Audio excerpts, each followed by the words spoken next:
विश्वव्यापी माया विश्वव्यापी माया तिने झाकोळली छाया तिने झाकोळली छाया तिने झाकोळली छाया तिने झाकोळली छाया सत्य गेले भोळ्यावरी सत्य गेले भोळ्यावरी अविद्येची चाली थोरी अविद्येची चाली थोरी अविद्येची चाली थोरी अविद्येची चाली थोरी आपोळेची मन आपोळेची मन करी आपणा बंधन करी आपणा बंधन करी आपणा बंधन करी आपणा बंधन सत्य गेले भोळ्यावरी सत्य गेले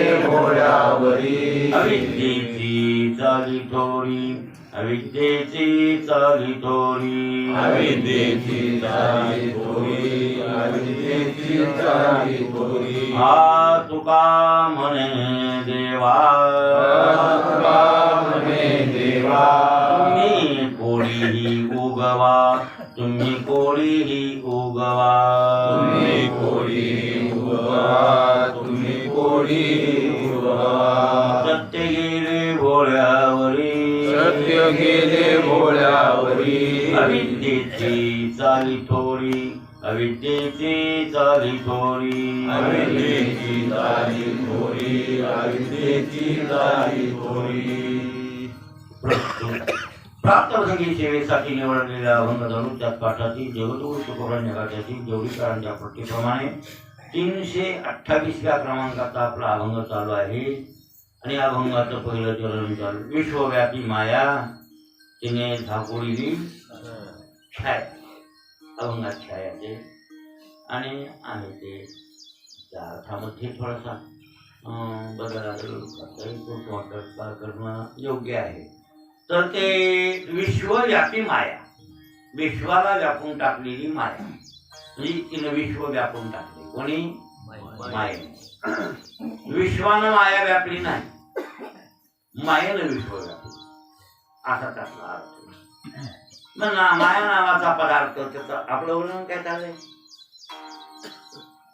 आपला विषय काय चाललाय काय लक्षात राहते बघा काही नाही भाऊ नाही भाऊ का का विषय काय चाललाय पदार्थ हे जगामध्ये दोन आहेत का जसं चैतन्य 4 प्रकारात सांगितलं शास्त्रकारांना जीव चैतन्य ईश्वर चैतन्य पुरुष चैतन्य ब्रह्म चैतन्य असे चैतन्याचे 4 भाग शास्त्रकाराने काय परत केले. सगळ्या जगाचं अधिष्ठान आहे सगळ्या जगाचं अधिष्ठान लक्षात आलं की नाही आणि ते ब्रह्म पण निरुपाधिक आहे त्याला उपाधी नाही कोणती लक्षात आलं की नाही. पण सगळं जगदंपाती हे विश्व त्याच्यावर आणि शुद्ध आहे ते ब्रह्म चैतन्य जीवाने केलेल्या कर्माची पूर्तता करतं म्हणून त्याला ईश्वर चैतन्य नाव आलं. दुसरं अंतःकरणाचं अधिष्ठान आहे संकोचित अंतःकरणाचं म्हणून त्याला कुठस्थ म्हटलं किंवा मिथ्या बुद्धीचं अधिष्ठान. अंतःकरण बुद्धी एकच झालं काय अडचण नाही. अंतःकरण बुद्धी अधिष्ठान चैतन्य किंवा अंतःकरण अधिष्ठान चैतन्य नाव जरी वेगळे आले तरी एकच आहे. त्याचं नाव आहे कुठस्थ. कुठ नाम मिथ्या स्थना असंग रूपानं बुद्धी त्या ठिकाणी राहणारा अशा प्रकारचा ते आहे म्हणून त्याचं नाव कुठस्थ चैतन्य. आणि जीव चैतन्य म्हणजे केलेल्या कर्माची फळ भोगणारा म्हणून त्याचं नाव जीव चैतन्य.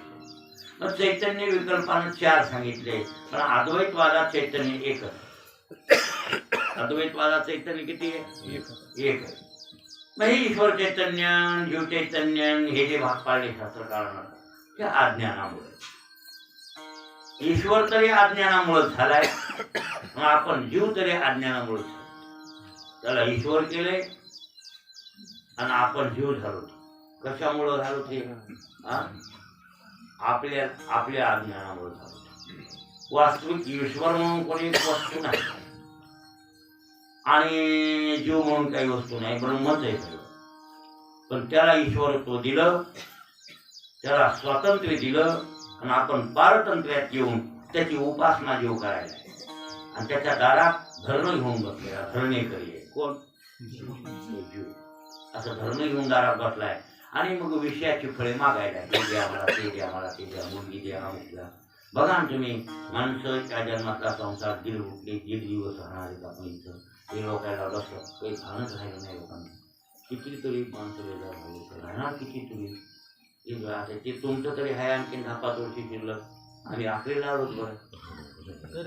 हे बाजू तरी तुम्ही पोते बांधून ठेवतात. इथं तुम्हाला बसाय होते म्हणून बांधून ठेवतो. आता तुका म्हणे आता आणि ओरडू उपकारात बोलायचंच नाही महाराज. तुम्ही बोलूच नका, तुम्ही बोलायचंच नाही, तुम्ही बोलायचंच नाही. संसाराचं काम केलं का? नाही ना काय, नाही नाही नाही, तसं नाही. त्याला कोण उपाधी म्हणेल महाराज? देऊळ नव्हे घर. तुकाराम महाराज काय म्हणले अभंग नीट वाचा.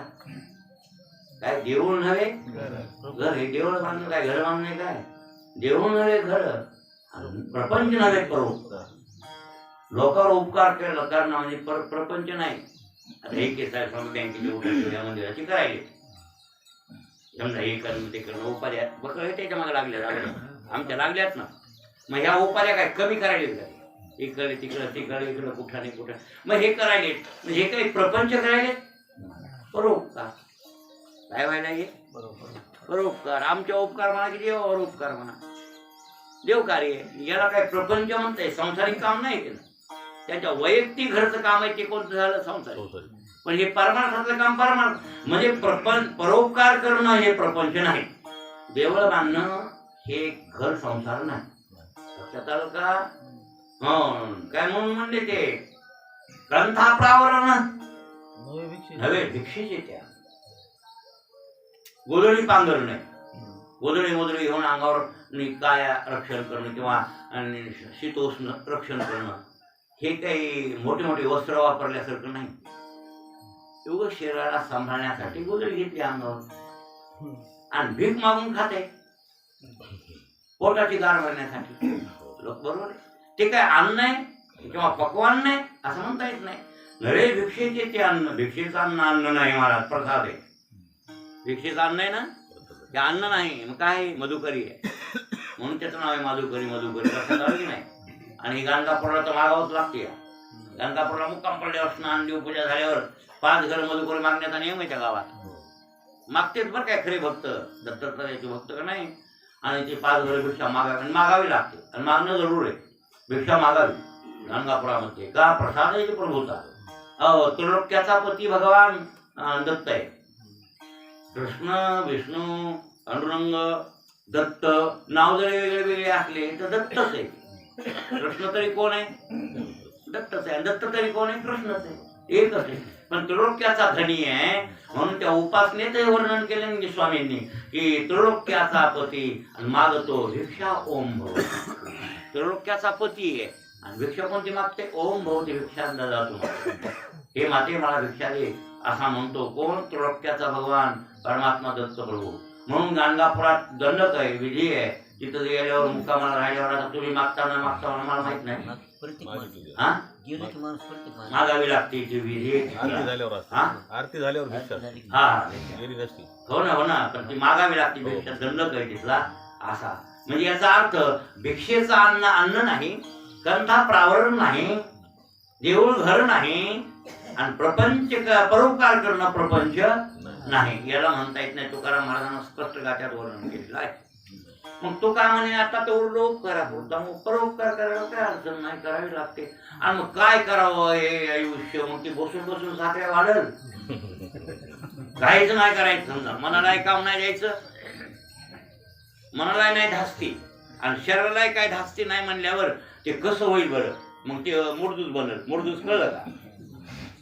उठाय बी आहे ना भले एवढाले हात पाय एवढाले टगडे असं होऊन बसल्या मग काय करणार तुम्ही?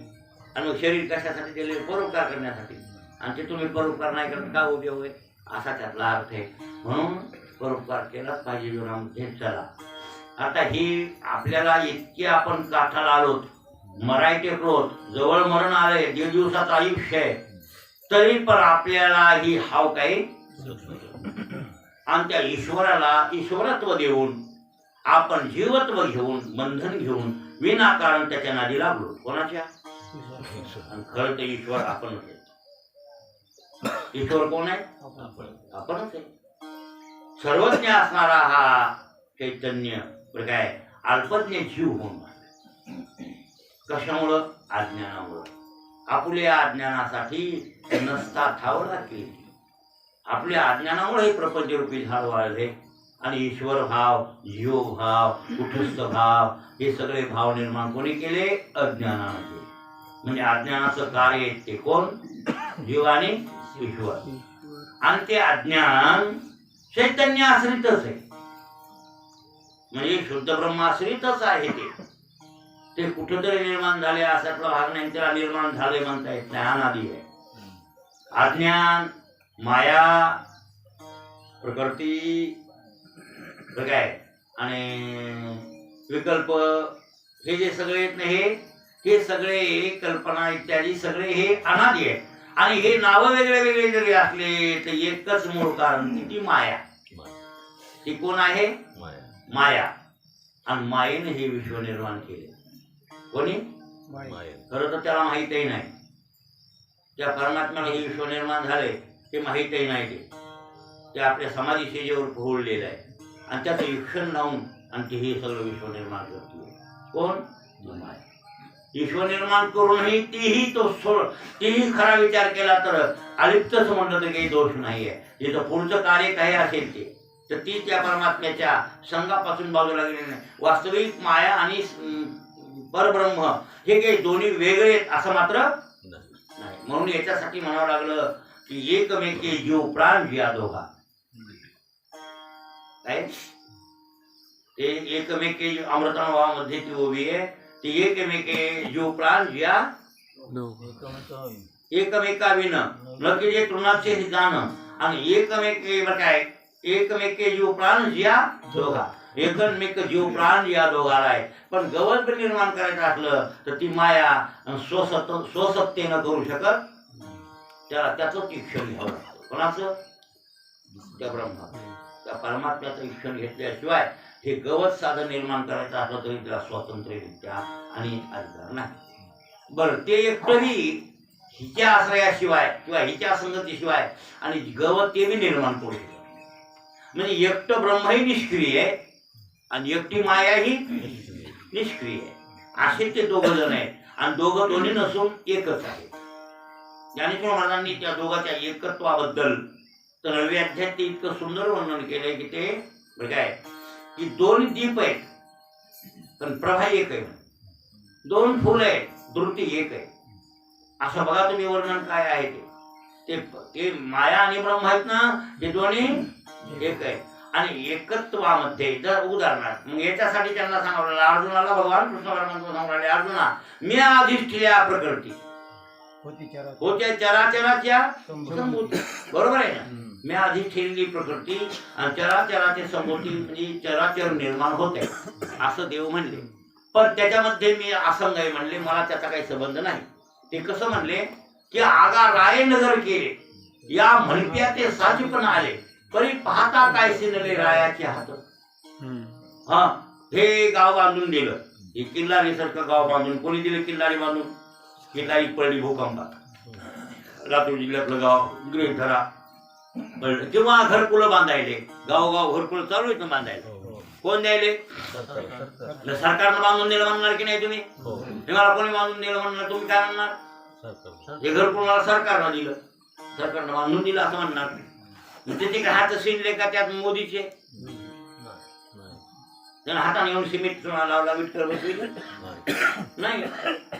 तुम्ही काय म्हणाले? बांधले राज आहे ना, पण तुम्ही सरकारनं बांधलं म्हणाले. याचा अर्थ राजानं बांधला असेल भाऊ, पण सत्ता त्याची कोणाची? म्हणून सरकारनं दिलं तुम्ही म्हणाले. आणि सरकारमध्ये म्हणण्यामध्ये सरकाराचा त्या घराबद्दल असंग होतो. त्याचा घरात असंग झाला का? तद्वत या न्यायानं मी हे चराचर प्रकृतीच्या आणि हे हातानं करतो असं म्हणणं आहे कोणाचं? त्या ईश्वराचं. आणि असं हे विश्व निर्माण केलं. म्हणून त्याच्यावर हे आरोप आला, अध्यारोप, जेणे हे विश्व निर्मिले, जेणे हे विश्व विश्व विश्व म्हणजे काय? जगत. जगत म्हणजे विश्व. विश्व आणि जगत नाव जरी दोन असले तर वस्तू एक आहे. सप्तपाताळ, 21 स्वर्ग, मृत्यूलोक इत्यादी हे सर्व जे आहे त्याला ब्रह्मांड म्हणतात. त्याला काय म्हणतात? ब्रह्मांड. ते सत्य लोकापासून सगळं हे ब्रह्मांड, याचं नाव काय आहे? विश्व. बर, विश्व निर्माण केलं का विश्वाकार झाला? विश्वाकार होऊन या केलाय ना. बरोबर आहे की नाही? मग परमात्मा विश्वाकार झाला असा त्याचा अर्थ आहे. आता कसा झाला त्याबद्दलही खूप, पण एवढे विषय या पाठात जमत नाही. विश्वाकार झाला कसा? कसा झाला? कसा विश्वाकार झाला? या जगामध्ये नुसती मायाच आहे का? माया तर जड आहे आणि जडाचं कार्य जड. जडाचं कार्य काय? जड आहे. जडाचं कार्य चेतन कसं काय होऊ शकेल? जडाचं कार्य जड आहे, चेतनाचं कार्य चेतन. कारण जर जड असेल तर कार्यही जड. लक्षात आलं नाही भाऊ? कारणही चेतन असेल तर कार्यही असा त्यातला अर्थ आहे. मग कार्य जड आहे, प्रकृती जड आहे, आणि मग तिचं कार्य काय होईल? जड. मी याच्यावरती काही लोक आरोप नाही म्हणल्यापेक्षा त्या रामकृष्ण म्हाताऱ्यांचा आरोप घेतो. ते म्हणलं जड कार्य करीत नसते. रामकृष्ण म्हातारा हुशार होतं ना ऐकायला. हे आपले निकम म्हातारा ऐकायला हुशार होतं ते. तर ते म्हणले जड कार्य करीत नाही महाराज. जडाचं कार्य म्हणाले कसं तुम्ही? जड कार्य करीत नाही पण जड विशिष्ट चेतन कार्य करताय ना. करते की नाही? त्या जडामध्ये चेतन विशिष्ट आहे ना. ते व्यापक आहे ना. ते परब्रह्म. आणि ते व्यापक असल्यामुळे सक्रिय होते ना ते जड. ते जर व्यापक नसतं तर हे जड राहिलं असतं. पण ते व्यापक असल्यामुळं आणि चेतन कार्य करत, जड कार्य करताय ना. जडाचं कार्य जड म्हणलं काय? उदाहरणार्थ आपण गाय हागल्यावर त्याच्यात शेण पडतं रात्री किंवा म्हशीचं शेण. सकाळ किडे होतात की नाही? मग शेण जड आहे की नाही? शेण कसं आहे? शेणकुड जड आहे. आणि त्याच्यापासून किडे चेतन निर्माण झाले की नाही? काय निर्माण झाले नाही भाऊ? चेतन. मग किडे चेतन की जड आहे? चेतन आहे. फिरायले तिकडे तिकडे ते किडे मारातले. नाही कसं काय निर्माण झाले? अहो जड विशिष्ट चेतन होतं म्हणून. याचा अर्थ त्या शेणापासून किड्यांचा देह झाला असेल पण मधातलं चेतन व्यापक ते तसंच होत असा त्याचा अर्थ. चेतन निर्माण झालं असं म्हणता येत. चेतन ते पहिलंच तिथं होतं, प्रोत अनवच्छिन्न झालेलं होतं. लक्षात आलं का? आणि त्या जलाच्या जलशनापासून किड्याचा जलदेह निर्माण झाला. किंवा आपल्यावर घ्या की आपल्या आई पित्याच्या रक्तापासून रेतापासून हे शरीर तयार झाले. रक्त जड की चेतन? जड आहे. आणि हे देह कसा आहे? जड देह आहे. बरोबर आहे. मग त्या रेतापासून रक्तापासून जलदेह निर्माण झाला का नाही? हा. आणि होता तेव्हा एवढा होता. आईच्या जन्मतो पोटातून माणूस लेकरू भर जन्मत. आता तर बरं ते किती 5.5 फूट झालं. हे कसं काय झालं? हे असा त्याचा अर्थ आहे की हे जड बरं काय कार्यरूप बनलं पण कशामुळं? चेतन विशिष्ट. कोणामुळं?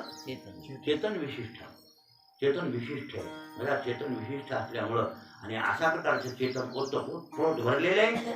म्हणूनच आमच्या वेदांत शास्त्रामध्ये भगवान परमात्मा जगाचं अभिन्न निमित्त उपादान कारण मानलेला आहे. कोणी? वेदांत शास्त्र. प्रकृती प्रकृती प्रकृती. आणि प्रकृती काय करते? ती तर आज्ञा आहे. ती कशी आहे?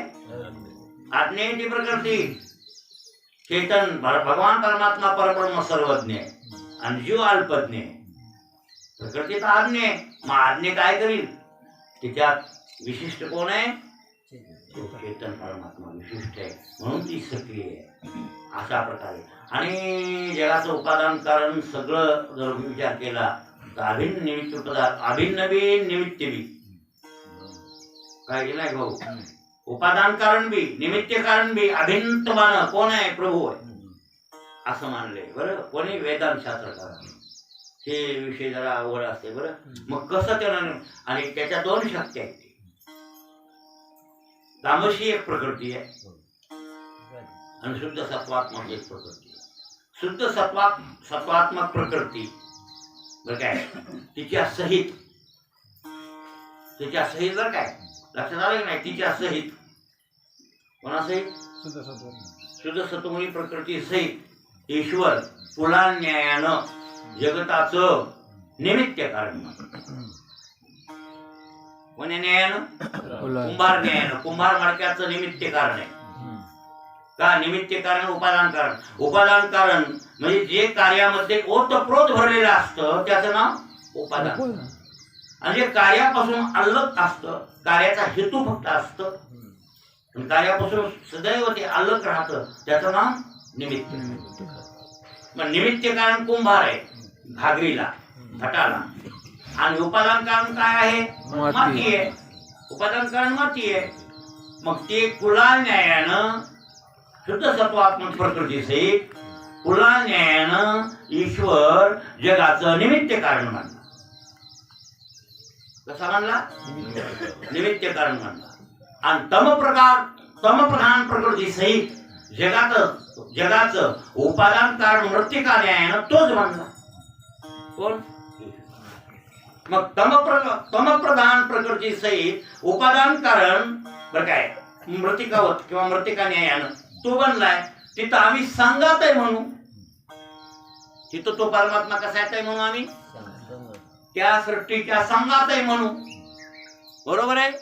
पण कुलान्यायानं शुद्ध सत्वात्मक प्रकृतीच्या सहाय्यानं कुलान्यायाप्रमाणे आणि जगताचं निमित्त कारण म्हणला असेल तर त्या जगापासून तो भिन्न आहे की अभिन्न आहे. कसं माने का आता मग निरुपाधिक आहे की उपाधी राहते उपाधी सहित आहे. हाव आयशी निरुपाधिके निरुपाधिके काय म्हणजे माऊली आयशी निरुपाधिके. मग शुद्ध सत्वात्मक प्रकृती परब्रह्म आता हे निरुपाधिक आहे की उपाधिक आहे. कारण काय गाड आणि कुंभार वेगळा का एकच गाड कुंभार एकच कुंभार गाडग्याहून वेगळा तसा जगाहून भगवान परमात्मा वेगळा. आता निरुपाधिक का उपाधिक मग आता आयशी निरुपाधिके माऊली म्हणजे अमृत अनुभव चुकलं त्यांचं काही चुकलं होय ते हा. आणि जगाची जनके म्हणले तमप्रधान प्रकृती सहित मृत्तिका न्यायानं उपादान कारण म्हणलाय. म्हणून जगाचं बाप बनला माय बाप बनले. माय बनली ती प्रकृती तामसी प्रकृती माय बनली आणि तिच्या सहित परमात्मा जगाचा बाप बनला. जनके झाले ना आता हे दोन्ही कशाचे किंवा कालच्या प्रश्नाचं उत्तर सहजपणे लक्षात आलं का. म्हणजे आईशी निरुपाधिके जगाचे जनके ती वंदिली म्या मूळके देवदेवी काल म्हणलो ना ती ओवी अमृतानुभवातली. आता माऊलीची वंदना चुकली का. शिवशक्ती समावेशन दोघांचं एकच आहे असं म्हणून सांगितलं. ते बघा ना ते सगळं प्रकरण वाचून बघा. शिवशक्ती समावेशन अमृतानुभव म्हणजे लक्षात येईल तुम्ही. म्हणजे लक्षात आलं की नाही काही नाही भाऊ डोक्यात यायला का पण त्या अभिन्न निमित्त काय अभिन्न निमित्त उपादान कारण आहे ना त्यापैकी निमित्त कारणात अभिन्न आहे उपादान कारणात निमित्त कारणात लक्षात आलं की नाही भिन्न आहे आणि उपादान कारणात अभिन्न असा त्याचा अर्थ आहे. आणि निमित्त कारणात उपाधी रहित आहे आणि उपादान कारणात उपाधी सहित आहे.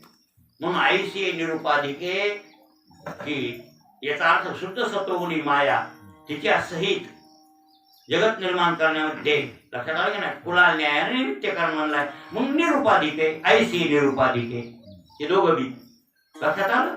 जगाची जनके तम प्रधान प्रकृती सहित मृत्तिका न्यायाने उपादान कारण म्हणला म्हणून जगाचा जनक बनला. लक्षात आलं की नाही. मग हे परिणामवाद आणि इकडं अजातवाद इकडं परिणामवाद इकडं अजातवाद. जगत झालंच नाही, झालंय म्हणायचं तर अज्ञानानं झाले. जगत झालंय जर म्हणताल तुम्ही ते कशामुळे झाले? अज्ञानामुळे झाले. म्हणून जगत नाहीच आहे हे सिद्धांत आहे वेदांत शास्त्राचा. जोपर्यंत स्वप्न आहे तोपर्यंत स्वप्नाचे पदार्थ आहेत. स्वप्न संपल्यावर त्याचे पदार्थ आहेत की नाही? आहेत का? नाही. म्हणून स्वप्नाभिमानी तो असल्यामुळं चेतन, तो जीव त्या स्वप्नाभिमानी काय आणि चेतनाला तिथं त्या स्वप्नामध्ये नाव काय आले? तेजस. सुसुप्ती काळात त्या चेतनाचं नाव आहे प्राज्ञ आणि जागृती काळात त्या चेतनाचं नाव आहे विश्व. विश्व, तेजस आणि प्राज्ञ हे विषय कठीण आहे. काय कालपासून असं अवघड आहे, सगळ्या लोकांना समजत नाही. हो तुम्ही म्हणाले बरी कळतंय का? हे नाही मला हे सोपं नाही महाराज, हे कळत नाही लोकांना. मराठीत करून ते तो लोकांना कळत होते. मग सगळ्या लोकांना झेपल असंच किंवा आणि पुढचे हे बसून श्रोते बघूनच सांगणं गरजेचं असतं त्याच्याबद्दल. आणि ते कळलंय पाहिजे, कळत वाक्याला. नाही तर मग ते मायेची निकृष्टावस्था तम प्रधान प्रकृती आणि ती प्रकृती जगत रूप बनली. आज चेतन तर व्यापक पहिलंच आहे. ते मधात शिरलंय बी म्हणता येत नाही आणि बाजूला झालंय बी म्हणता येत नाही. ज्या वेळेला माणूस मरते आणि जीव गेला आपण असं म्हणतो, त्याच्यातलं चेतन गेलं नाही. गेलं काय? लिंग शरीर, त्याचं कर्म. लिंग शरीर सहित त्याचं काय? कर्म. आणि इंद्रियाधिक प्राणाधिक हे सगळं लिंग शरीर म्हणजे पंचप्राण, पंचउपप्राण. लक्षात आलं की नाही? हे इंद्रियाधिक हे सगळं तांडाने होऊन गेला. शरीराची सांडी, हा, इंद्रियाची तांडी, हो, आपल्या सवे जोडी घेऊन जा. बस. जसं उदाहरणार्थ उचललेल्या प्राणासरीची इंद्रिय निघत या पैसे, बरोबर आहे ना? प्राण उचलला म्हणजे गेला. ह्याच्यातला प्राण वारा बंद झाला, मेलेचा मड्याचा वारा बंद झाला. उचललेल्या प्राणासरी ते गेला प्राण, त्याच्याबरोबर इंद्रिय निघत यायची. ते सगळे इंद्रियाचा तांडा त्याच्या मागं आणि ती इंद्रियाचा तांडा आणि ते प्राण. लक्षात आलं की नाही? आणि त्याचं कर्म इतकंच जात आहे. मधातले विशिष्ट चेतन ते तर सर्व व्यापक आहे, अपरिच्छिन्न आहे. ते परिच्छिन्न वस्तूच नाही ना. ते तिकडे उचलून गेलं कोण करतंय तिथं आहेच चिटकलेलं करंट. करंट जिथं तिथं आहे. फक्त हे आर्थिंग घ्यायची गरज, बदलायची काय? आर्थिंग. फ्यूज आहेच. त्याप्रमाणे हे ब्रह्म आहे जगामध्ये आणि जगामध्ये आहे, जगाच्या वेगळे आहे. ते आहे नाही अशी वस्तूच नाही. ती सर्व ठिकाणी व्यापक असल्यामुळे ती व्यापकच आहे. म्हणजे जाणं येणं खेळ ह्या प्रकृतीच्याच कार्याचा आहे, बाकीच्या कार्याचा नाही आहे. प्राणादी, मनादी, इंद्रियादी हे प्रकृतीचं कार्य आहे आणि हे सर्व कार्य जड आहे. वायू असे सकळा ठाई, हो, तरी नातळे कोणाचे, हो, असून आलेच. हो. वारा सगळ्या ठिकाणी आहे पण असूनही कोणाला कळत नाही कोण? वारा. आणि त्याप्रमाणे वाऱ्याचा दृष्टांत दिला आहे पण ते खरा गौणच आहे का? वारा व्यापक आहे पण त्याचा व्यापक तो सापेक्ष आहे ना. पण ते ब्रह्म त्याहूनही निरपेक्ष व्यापक आहे. अशा प्रकारचं ते व्यापक आहे. आणि त्या विश्वामध्ये आणि या विश्वाला हे विश्व काय आणि या विश्वाला व्यापून टाकलेली कोण आहे? माया. विश्वाला व्यापून टाकले माया. म्हणून विश्वव्यापी माया. तर तिने झाकोळली काया, छाया. काया म्हणले ते पण शास्त्रीय काय चालतात. काया नाम लिंग चैतन्य म्हणजे लिंग शरीर म्हणजे जीव चैतन्य. काया त्याला म्हणले लिंग शरीराचे जे जीव आहे त्याला झाकून टाकले, म्हणजे त्याला आच्छादन केले, त्याच्यावर आवरण आणले. असं पन्नासशास्त्री त्याचा अर्थ लावला होता काया शब्दाचा. पण इथं छाया, त्या छायेचा अर्थ अशा पद्धतीने ते म्हणजे छाया म्हणजे त्या मायेनं आपली सावली टाकली आहे कोणावर? ह्या विश्वावर. विश्वव्यापी म्हणजे व्यापली, विश्वामध्ये व्यापून भरली कोण? माया. आणि तिनं आपल्या स्वरूपाची सावली यांच्यावर टाकली. तिने झाकोळली छाया, आपली सावली टाकली. कशावर विश्वावर. म्हणजे सावलीचा पडदा तिचा टाकला. आणि म्हणून खरं तर अविद्यात्मक अज्ञान आणि हे जे त्याचं पुढचं कार्य हे सावलीच आहे किंवा शुद्ध जी माया आहे ती तर ब्रह्माश्रितच आहे. ती ब्रह्मावली वेगळी नाही. ब्रह्मातन तिच्या भेदही नाही कधी झाला. आणि जर भेद मानावा लागेल तर मग अद्वैतवादाला हानी होईल. मायेतन ब्रह्मा भेद मानला तर पदार्थ किती झाले आणि दोन झाले. इथं तर दोन ते एकमेव अद्वितीय ब्रह्म आहे. म्हणजे अद्वैतवाद आहे ना आपला. मग अद्वैतवाद असल्यावर माया वेगळी ब्रह्म वेगळं म्हणता येणार नाही. माया आणि ब्रह्म एक आहे. ती त्याला सोडून राहत नाही. अशी ती माया. मग तिची सावली प्रकृतीदीप अज्ञानादीप हे जे तिचं कार्य आहे बरं काय कल्पनादीप हे अशा प्रकारची सावली तिनं टाकलेली आहे जगावर त्या विश्वावर. सावली म्हणजे मोहिनी. सावली म्हणजे काय मोहिनी. छाया छाया नाम सावली आणि सावली म्हणजे मोहिनी. विनायक भाऊ काय टाकली मोहिनी टाकली आपल्यावर. आपल्याला त्यानं तिनं मोहित केले लक्षात ठेवा. आणि गुंग झालो ती नाईक भाऊ काय